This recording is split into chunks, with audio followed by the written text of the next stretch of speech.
Hello everyone, स्वागत है आप सबका इंडिया क्लासेस पर। दोस्तों, आज है 12 अप्रैल 2023 और 12 अप्रैल 2023 का आपका मध्य प्रदेश पटवारी का फर्स्ट शिफ्ट का एग्जाम हो चुका है। तो आइए फर्स्ट शिफ्ट में आए हुए सभी प्रश्नों का हम लोग एनालिसिस करते हैं, जिसमें आपके आज स्टैटिक जीके के प्रश्नों की संख्या बढ़ गई है। साइंस के प्रश्न हैं, हिस्ट्री के प्रश्न हैं, करंट अफेयर के प्रश्न हैं और कंप्यूटर के प्रश्न हैं और हिंदी के प्रश्न लिए गए हैं। तो चलिए सभी प्रश्नों की हम लोग एनालिसिस करते हैं और सभी प्रश्नों का जो है राइट आंसर देखते हैं क्या होगा। तो देखिए, आपके एग्जाम में एक प्रश्न आया हुआ था कि मिसाइल मैन ऑफ इंडिया के नाम से किस राष्ट्रपति को जाना जाता है, या फिर इसी प्रश्न को कह सकते हैं कि मिसाइल मैन ऑफ इंडिया के नाम से किसको जाना जाता है। तो इस प्रश्न का आपको एक राइट आंसर दिया गया था। आपके ऑप्शन में था डॉक्टर APJ अब्दुल कलाम जी को। मिसाइल मैन ऑफ इंडिया के नाम से किस राष्ट्रपति को जानते हैं, तो डॉक्टर APJ अब्दुल कलाम जी को जानते हैं और यह भारत के 11वें राष्ट्रपति बने थे। किस नंबर के? 11 नंबर के राष्ट्रपति बने थे, ऐसा आपके प्रश्न में पूछा जा सकता है। तो दोस्तों, इस प्रकार से जो है आपका डॉक्टर APJ अब्दुल कलाम वाला आंसर राइट हो जाएगा। चलिए नेक्स्ट प्रश्न देखते हैं। अगला प्रश्न आपसे पूछा गया था कि पासपोर्ट सूचकांक 2023 में भारत का कौन सा स्थान है। पासपोर्ट सूचकांक जो 2023 हुआ था, इसमें भारत का 144वां स्थान है। कौन सा स्थान है? 144वां स्थान, जो कि आपके ऑप्शन में था और ये आपका राइट आंसर हो जाएगा। नेक्स्ट, अब देखिए इससे संबंधित पॉइंट, 2022 में भारतीय पासपोर्ट की रैंकिंग 138 थी। कितनी थी? 138 थी। फिर अब क्या हुई? 2023 में यह 144वें स्थान पर चली गई है। ठीक है, 2022 में इससे अच्छी थी हमारी रैंकिंग, 138 ही थी। अब क्या हुआ? 2023 में 144वें स्थान पर चली गई। और यदि पूछा जाए कि पासपोर्ट सूचकांक में सबसे अच्छा किसका स्थान है, तो जापान का रहता है। ठीक है, अब चलिए नेक्स्ट प्रश्न देखते हैं। अगला प्रश्न आपको दिया गया है कि क्षिप्रा नदी किसकी सहायक नदी है। क्षिप्रा और इसी नदी का दूसरा नाम है शिपा, सिटी वाला सा करके। तो क्षिप्रा नदी किसकी सहायक नदी है, तो इसका राइट आंसर था चंबल नदी की। क्षिप्रा नदी चंबल नदी की सहायक नदी है। दोस्तों, ये सभी जो हैं आपके MP GK से प्रश्न आए हुए हैं और आज MP GK से प्रश्नों को बढ़ा दिया गया है। अब लगातार प्रश्न आपके बढ़ाए जाएंगे। नेक्स्ट प्रश्न है आपका, मध्य प्रदेश का पहला अंतर्राष्ट्रीय हवाई अड्डा कौन सा है। देखिए, ये भी MP GK का ही प्रश्न है। तो मध्य प्रदेश का जो पहला अंतर्राष्ट्रीय हवाई अड्डा था इंटरनेशनल, ये था देवी अहिल्याबाई होलकर हवाई अड्डा। दोस्तों, यदि आप MP GK को अपना तैयार करते हैं तो अभी 7 बजे है इंडिया क्लासेस चैनल पर ही एक हिंदी की वीडियो अपलोड हो रही है, जो कि MP पटवारी एग्जाम के लिए स्पेशल बनाई है। और अभी तक आपने जितने तीनों प्रश्नों को देखा है, हमने उस वीडियो में इन तीनों प्रश्नों को हल करा है। यदि वो वीडियो हम पहले अपलोड कर दिए होते तो आप इन तीनों प्रश्नों को राइट करके आते, यदि किसी भैया बहन ने गलत किया है। तो दोस्तों, यदि आप उस वीडियो को देखते हैं तो आप MP GK से जितने भी महत्वपूर्ण प्रश्न बन सकते हैं, उसमें लगभग 150 से 200 प्रश्न हैं। यदि आप उस वीडियो को देख लेंगे तो आप सभी प्रश्नों को समझ जाएंगे एकदम आसानी से, और आप कोई भी प्रश्न गलत नहीं करके आएंगे, सभी प्रश्नों को अटेंड करके आएंगे अपने एग्जाम में।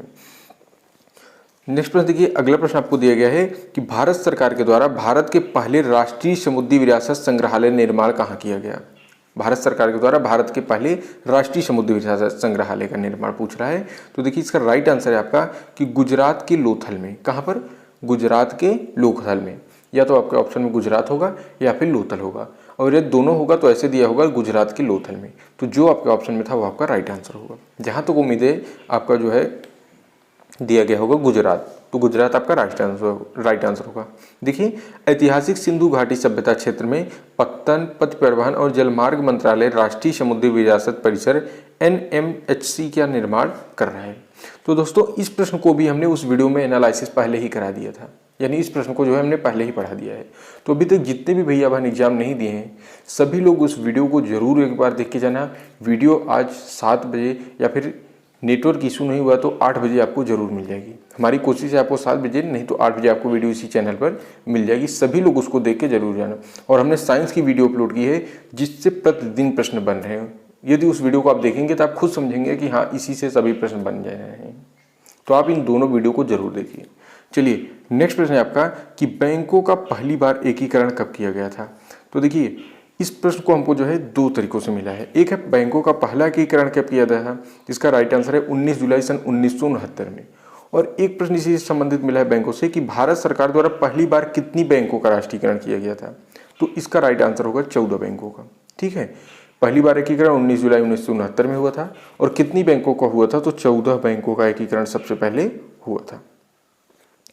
दोस्तों, आपको नेक्स्ट प्रश्न दिया गया है, चंदगढ़ किला कहाँ स्थित है। देखिए इस प्रश्न को भी हमने पहले ही आपको बता दिया है। तो देखिए चंदगढ़ किला जो है स्थित, ये महाराष्ट्र में स्थित है। चंदगढ़ किला कहाँ पर स्थित है? यह महाराष्ट्र राज्य में स्थित है।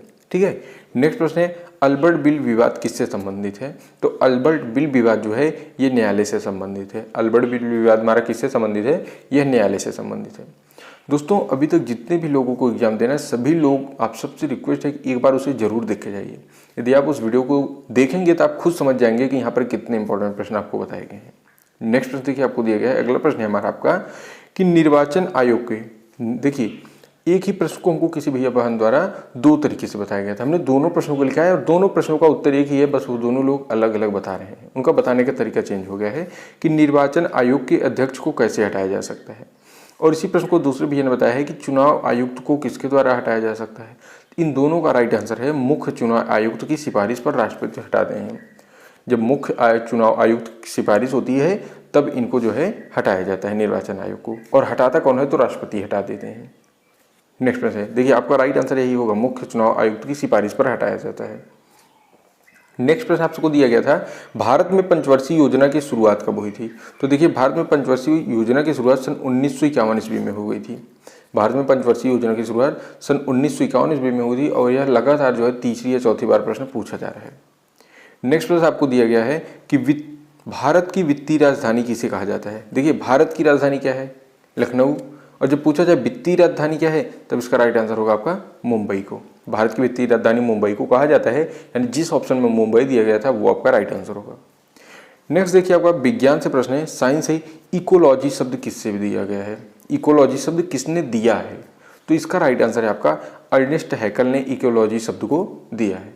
ठीक है, या फिर ऐसा भी प्रश्न बन सकता है कि इकोलॉजी शब्द के जन्मदाता कौन है?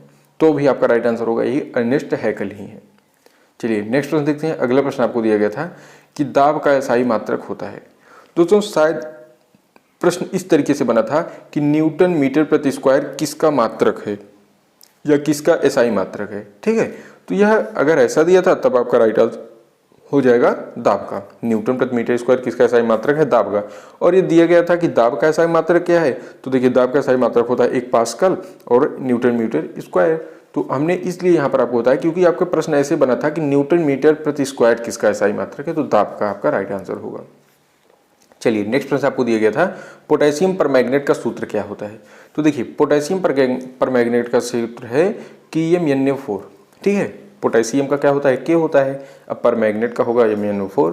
ठीक है, ये पूरा मिला के बना है पोटेशियम परमैंगनेट का सूत्र KMnO4। ये आपका राइट आंसर होगा। अब देखिए नेक्स्ट प्रश्न आपको दिया गया है कि माचिस की तीली पर क्या लगाया जाता है या फिर इसके ऊपर किस फास्फोरस का यूज किया जाता है? तो ये प्रश्न जो है लगभग 7 से 8 बार रिपीट हो चुका है और इसी प्रश्न को बार बार पूछ रहे हैं। तो देखिए माचिस की तीली पर लाल फास्फोरस लगा होता है। ठीक है, कौन सा फास्फोरस? रेड फास्फोरस का यूज किया जाता है, जो आपके ऑप्शन में दिया गया था और ये राइट आंसर है। नेक्स्ट अब हम हिंदी के प्रश्न देखते हैं और कुछ रचनाएं आपको दी गई हैं। देखिए इसमें जितनी रचनाएं आई हैं, कल हमने जो वीडियो अपलोड की थी उसमें दोनों रचनाओं को हमने बताया था। इसमें जितने भी हिंदी के शब्द प्रश्न आए हुए हमने सभी को डिस्कस किया था। देखिए एक रचना पूछी गई थी कि जयशंकर प्रसाद की रचना कौन सी नहीं है।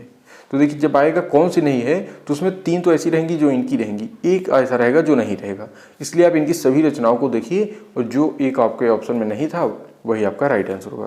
तो देखिए इनकी प्रमुख रचनाएं हैं झरना, आंसू, लहर, कामायनी, प्रेम, पथिक, स्कंदगुप्त, चंद्रगुप्त और पुष्पामनी और जन्मेजय का नागयज्ञ, अजात शत्रु, एक घुट और प्रायश्चित। अब देखिए इनमें से इनकी प्रमुख हैं जैसे झरना, आंसू, लहर, कामायनी, प्रेम, पथिक, अजात शत्रु, एक घुट, प्रायश्चित। इन्हीं में से कोई एक नहीं दिया होगा, तो जो नहीं दिया था वही राइट आंसर है, बाकी वो 3 इनकी रचनाएं दी होंगी। अब देखिए नेक्स्ट आपको दिया गया था इनमें से कौन सी रामधारी सिंह दिनकर की रचना है। तो इसमें कोई एक ऐसा होगा आपके ऑप्शन में जो इनकी रचना होगी, बाकी 3 नहीं होंगे। तो देखिए इनकी प्रमुख रचनाएं हैं उर्वशी, कुरुक्षेत्र, रश्मिरथी, हारे को हरिनाम, आत्मा की आंखें, नीम के पत्ते, धूप और धुआं, रश्मिलोक, रेणुका, हुंकार, रसवंती, सामधिनी। तो इनकी जो रचनाएं पूछी जाती हैं वो हैं उर्वशी, कुरुक्षेत्र, रश्मिरथी, रेणुका, हुंकार, रसवंती और हारे को हरिनाम।